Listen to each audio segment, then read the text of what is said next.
नमस्कार, मी असलं मुलं आपण पाहताय कराड वार्ता. मी सध्या स्वर्गीय वेणुताई चव्हाण उपजिल्हा रुग्णालय कराडमध्ये आलो आहे. हे बंद स्वच्छतागृह का करण्यात आली आहे? स्वच्छता नाही आहे. आपण पाहताय बऱ्याच दिवसापासून इकडे साफसफाई झालेली नाही आहे. त्याच्यामुळं अखेर इथली जी स्वच्छतागृह आहेत त्यांना सध्या कुलूप लावावं लागलं आहे आणि सध्या ते बंद अवस्थेत आहेत. मी तुम्हाला त्याची दृश्य दाखवलं आहे. परिसरात देखील सध्या मोठ्या प्रमाणात सध्या घाणीचं साम्राज्य आहे.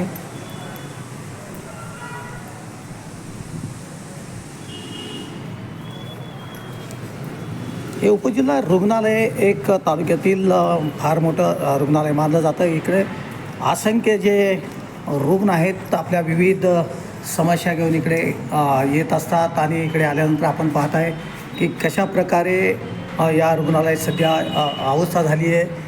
सध्या